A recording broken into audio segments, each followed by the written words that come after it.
In advance. Quick notes. This is SMU's third appearance in the WNIT in the last 5 seasons. In 2014, SMU went 1-1, beating Texas Southern at home before losing to Minnesota. So 2-3 in the WNIT, or 2-1 in the last 3 WNIT games. Obviously, Alicia Froling, 17th double-double of the season, 36th career double-double, 2 shy of matching the program record. You're nice. And with that, we'll turn it over to Coach for an opening statement, and then we'll go to questions. I would say, what a war! It was a war tonight. It was physical.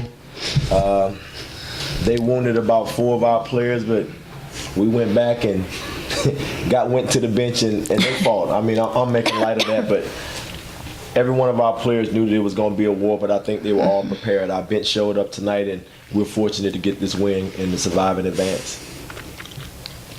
3 of your 4 bigs foul out, although Deja in the last couple seconds. And in the first half, you had 5 field goals. If you'd been told that before the game, would you have thought there's any chance you're sitting here talking about a victory? No, because, well, yes and no. Yes, because I don't think there's any quit in these Mustangs. Moody Magic is real. You can say what you want. I think we gave them every bit of confidence. We couldn't have given them any more confidence than they had. We started out slow, as you said. We only had 5 field goals. We gave up 5 threes in the first half.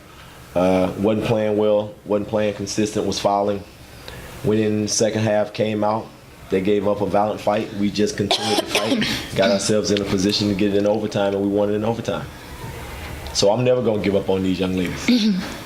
For Kenzie and Alicia, why was the offense struggling in the first half? What was La Tech doing defensively, or what was out of sync for your offense?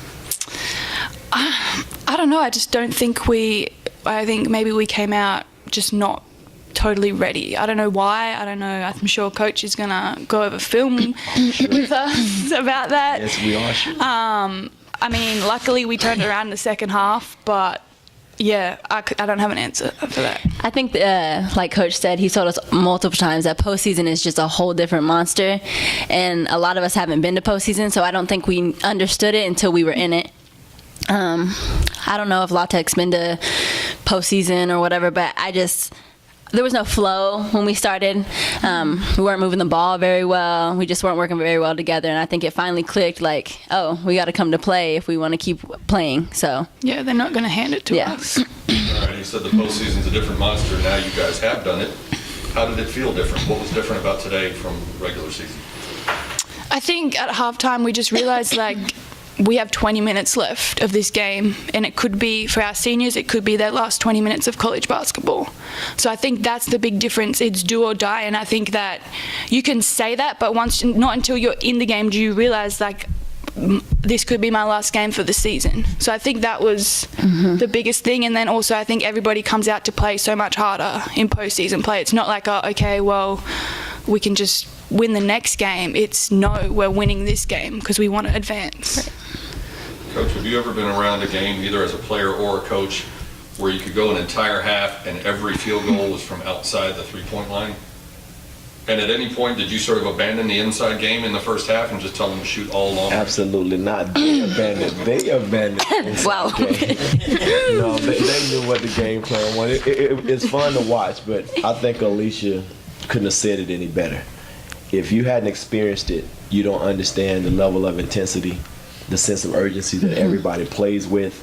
I think when you experience is the best teacher right now, and I'm just glad we were able to advance while we experience it. So the next game we won't get caught by surprise and know that our next opponent will be coming in here to do the exact same thing that La Tech did. So hopefully we'll have a few shields up, a few rifles, and we'll be ready. When you have to grind through a game like this and you're trailing for much of the game, obviously 28 points in a double-double, Alicia did a lot of good things, but how significant was that 40-foot three-pointer that banged in off the glass to close the margin to 54-47? Well, I think it was extremely fun for the fans. I think they really enjoyed it, but I'm going to tell you, in postseason, every basket can give you momentum. Every three-pointer can give, every foul can give you momentum. You just don't know which one of those three-pointers, those fouls, or missed assignments will make the difference in the game. And that's what I've been trying to explain to him. And we experienced that sitting watching the men play today. I think Kenzie and I was discussing that, and she understands the importance of the possession game. And we fought and fought and fought to the end. And as I said earlier, it gave us a chance to go into overtime. And if we don't do that, I mean, there's no die in these young ladies, and I'm extremely proud of them. Kenzie, what did that do for you and the rest of your teammates? It was Alicia's first 3 of the year. And it got the game back to within shouting distance, pulled you to within 7 at the end of the third. Did that give the rest of you some kind of a lift? So much energy, and I think Alicia brings a lot of energy anyway, but just seeing her excitement, and I think she does a really good job of like calming us down and bringing energy when we need it, and that was what we needed at that time. I'm smiling. I wish Alicia do something to calm me down. She calm y'all down? She gets me fired up. No, I love Alicia. Yeah, I was just going to say he loves me. So I don't have to. He said it for me. With the offense sort of stuck in first gear a little bit in the first half, what was the conversation like at halftime? What adjustments did you all make? Well, it was a lot like Alicia mentioned. I talked to him about that me as a coach, I'm not ready to go home. I'm not ready to shut it down. I don't know why you're playing as if you're ready to go home. I'm not. Go out there and play the way you're capable of playing. But the thing is, I think by the third quarter, we'll put ourselves in a good position, but it didn't happen in the third quarter. We ended the third quarter, we were down 5 or 6.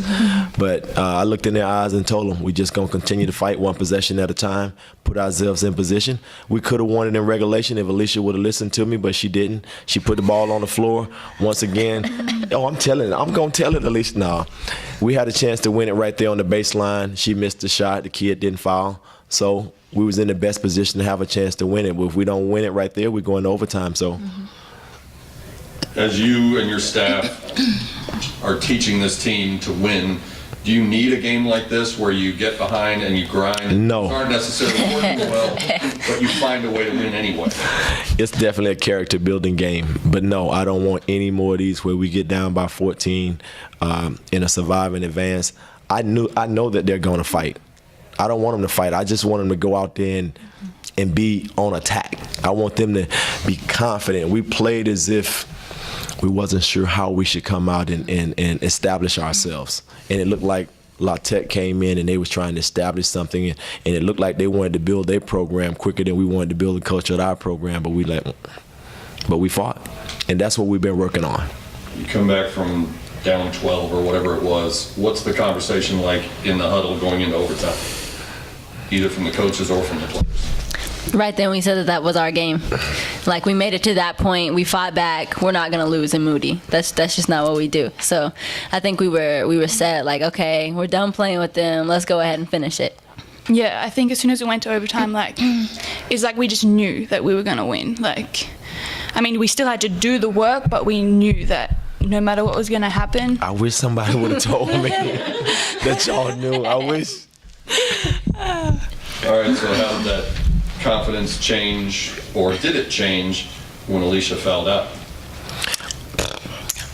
I was panicked a little, but because I think we've lived on 6 or 7 people for so long, but our bench came in so huge today, and I don't want to overlook that because we couldn't have done it without them at all. Obviously, we need Alicia in there, but I think a lot of people stepped up in a big way to pick Alicia up when we needed to. Yeah, I mean, I was frustrated when it happened, but I just, like I said before, there was something inside me that said, you know what, I feel like we still have this. And I mean, our bench stepped up, they were awesome, they finished it, so.